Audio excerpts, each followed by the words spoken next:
Hello, good morning, praise the Lord. இன்றைக்கும் ஒரு புதிய நாள், ஒரு புத்துணர்ச்சியின் நாள் தேவன் உங்களுக்காக உண்டு பண்ணியிருக்கிற ஒரு சிறந்த நாளாக இருக்கிறது. இதற்காக ஆண்டவருக்கு நன்றி செலுத்துங்க. ஒவ்வொரு நாளும் தேவனுடைய நோக்கத்தை நிறைவேற்றும்படிக்கு நமக்கு ஜீவனை கொடுத்து அவர் வழி நடத்தி கொண்டே இருக்கிறார். இன்றைக்கும் அவருடைய நோக்கத்தையும் திட்டத்தையும் சித்தத்தையும் செய்வதற்கு ஒரு சிறப்பான நாள் ஆண்டவர் உங்களுக்கு கொடுத்திருக்கிறார். அதற்காக நன்றி செலுத்துங்க. லூக்கா 6:28 இப்படி படிக்கிறோம். உங்களை சபிக்கிறவர்களை ஆசீர்வதியுங்கள், உங்களை நிந்திக்கிறவர்களுக்காக ஜெபம் பண்ணுங்கள். ஒவ்வொரு புதிய நாளை நாம் பார்க்கும் பொழுது தேவன் நமக்காக ஒரு புதிய செயலை, புதிய காரியத்தை வச்சிருக்கிறார். அவர் நமக்காக புதிய அற்புதங்களை வச்சிருக்கிறார். அவர் நமக்காக புதிய திட்டங்களை வச்சிருக்கிறார். அது மட்டும் கிடையாது, நாம் செய்வதற்கும் புதிய காரியங்களை, புதிய பணிகளை ஆண்டவர் நம்மளுக்காக வச்சிருக்கிறார். God has assigned new tasks for us every day. இன்றைக்கும் தேவன் நமக்காக வைத்திருக்கிற பணி இதுதான். டுடேஸ் டாஸ்க் என்ன அப்படின்னா, சபிக்கிறவர்களை ஆசீர்வதியுங்கள், நிந்திக்கிறவர்களுக்காக ஜெபம் பண்ணுங்கள். இந்த உலகத்தில் நம்ம வாழும் பொழுது ஒவ்வொரு நாளுக்கும் தேவன் நம்மளுக்கு ஒரு டியூட்டியை கொடுத்திருக்கிறார், நம்மளுக்கான ஒரு கடமையை கொடுத்திருக்கிறார். அது என்னன்னா, ஆசீர்வதிக்கிற கடமை. ஏன் ஆசீர்வதிக்கணும் அப்படின்னா, தேவன் ஆசீர்வதிக்கிறவர். அவருடைய சாயலில் படைக்கப்பட்ட நீங்களும் நானும் மற்றவர்களை ஆசீர்வதிக்கணும். யார் ஆசீர்வதிக்கணும் அப்படின்னா, சபிக்கிறவர்களை ஆசீர்வதிக்கணும். உங்களை ஆசீர்வதிக்கிறவர்களை ஆசீர்வதிப்பதனால ஆச்சரியம் ஒன்றும் கிடையாது. ஆனால் உங்களை சபிக்கிறவர்களை ஆசீர்வதிக்கிறது தான் தேவன் உங்களுக்கு வைத்திருக்கிற திட்டம். சபிக்கிறவர்கள் அப்படின்னா யாருமே வாயை திறந்து நம்மளை சபிக்க மாட்டாங்க, அது ரொம்ப ரேர் தான். ஆனால் தங்களுடைய எண்ணங்கள்னால, செயல்கள்னால, அவங்களுடைய சுவாபத்தினால, அவங்களுடைய பிஹேவியர்னால நம்மளை நிறைய இடத்துல சபிப்பாங்க. ஆனால் அவர்களை எல்லாரையும் நாம் ஆசீர்வதிப்பது தான் தேவன் நமக்கு கொடுத்திருக்கிற டாஸ்க். அது ஒரு பெரிய பணி. இந்த ஆசீர்வதிக்கிறது என்பது ஒரு சாய்ஸாக ஆண்டவர் நம்மளுக்கு கொடுக்கல, ஒரு கமாண்டாக கொடுத்திருக்கிறார், ஒரு கட்டளையாக நம்மளுக்கு கொடுத்திருக்கிறார்.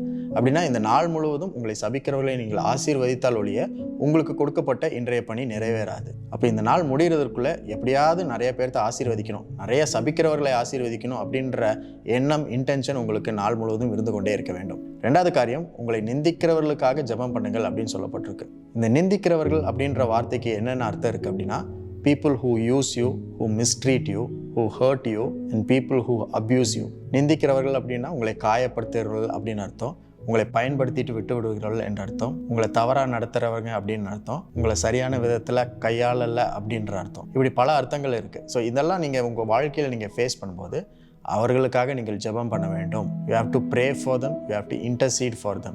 ஸோ இப்படி செய்கிற இந்த காரியங்கள் எல்லாம் தேவன் ஒவ்வொரு நாளும் நம்ம வாழ்க்கையில் நம்ம செய்யணும்னு எதிர்பார்க்கிறார். விசேஷமாக இன்றைக்கு செய்யணும் அப்படின்ற எதிர்பார்க்கிறார். இந்த காரியங்கள்லாம் செய்கிறது ரொம்ப கடினமாக தான் இருக்கும். நம்முடைய மனசாட்சி ஒத்துக்காது, நம்முடைய உணர்ச்சிகள்லாம் எதுக்கெல்லாம் ஒத்து போகாது, நம்முடைய எண்ணம் வித்தியாசமான காரியங்களை சொல்லும், நம்முடைய செயல்கள் வித்தியாசமாக இருக்கும். ஆனால் தேவனுடைய வார்த்தை அப்படி சொல்லவில்லை. தேவனுடைய வார்த்தை, வசனம் நம்மளுக்கு என்ன சொல்லுகிறதோ அதை தான் செய்ய வேண்டும். அதை செய்வதற்கு தேவையான தேவனுடைய பலனையும் வல்லமையும் நம்மளுக்கு கொடுப்பார். பரிசுத்த ஆவியானுடைய வழி நடத்துதல ஆண்டவர் கொடுப்பார். நம்முடைய பலவீனத்தில் உதவி செய்கிறது தான் தேவ ஆவியானுடைய ஸ்பெஷாலிட்டியே. அப்போ இன்றைக்கு மற்றவர்கள் ஆசீர்வதிக்க முடியல, மற்றவர்களுக்காக ஜெபம் பண்ண முடியல அப்படின்னு உங்கள் மனசு சொல்லலாம், உங்களுடைய சிந்தை சொல்லலாம். எப்படி இவர்களெல்லாம் மன்னிக்கிறது, எப்படி இவர்களெல்லாம் ஆசீர்வதிக்கிறது அப்படின்ற எண்ணம் உங்கள் வாழ்க்கையில் இருக்கலாம். ஆனால் அதுதான் உங்களுடைய வீக்னஸ். அந்த வீக்னஸில் பரிசுத்த ஆவியானவர் தேவன் தம்முடைய பலனை கொடுத்து அதை செயல்படுத்தும்படிக்கு உங்களுக்கு உதவி செய்வார். அப்போது அந்த காரியங்களை செயல்படுத்துவதும் படுத்தாமல் இருக்கிறதும் உங்கள் கையில் ஆண்டவர் கொடுத்திருக்கிறார். நீங்கள் கேட்டிங்கன்னா ஆவியானவர் உங்களுக்கு உதவி செய்வார். இன்றைக்கு உதவி செய்வதற்கு தேவ ஆவியானவர் ஆயத்தமாக இருக்கிறார். பிறரை ஆசீர்வதிப்பதற்கு, பிறருக்காக ஜெபிப்பதற்கு நீங்கள் ஆயத்தமாக இருக்கிறீர்களா? இன்றைய பணியை செய்வதற்கு நீங்கள் தயாராக இருக்கிறீர்களா? எல்லாவற்றாலும் நிரப்புகிற தேவன், அவருடைய பலன், வல்லமை உங்களோடு கூட இருக்கிறது. இன்றைக்கும் இந்த நாளிலும் இன்றைய பணியை செய்து முடிப்பதற்கு தேவையான தேவனுடைய அருளும் அவருடைய கிருபையும் உங்களோடு கூட இருந்து இந்த நாள் முழுவதும் உங்களை வழிநடத்தி செல்லும். தேவன் உங்களோடு கூட இருக்கிறார். அவர் உங்களை ரொம்ப நேசிக்கிறார். அவரை போல பிறரை நேசிப்பதற்கும், அவரை போல பிறரை ஆசீர்வதிப்பதற்கும் தான் இந்த உலகத்தில் உங்களை வச்சிருக்கிறார். இன்றைக்கும் அநேகரை ஆசீர்வதியுங்கள். விசேஷமாக உங்களை சபிக்கிறவர்களை ஆசீர்வதியுங்கள். உங்களை நிந்திக்கிறவர்களுக்காக ஜெபம் பண்ணுங்கள். இதுதான் தேவன் நம்மளுக்கு கொடுத்திருக்கிற இன்றைய பணியாக இருக்கிறது. God bless you all.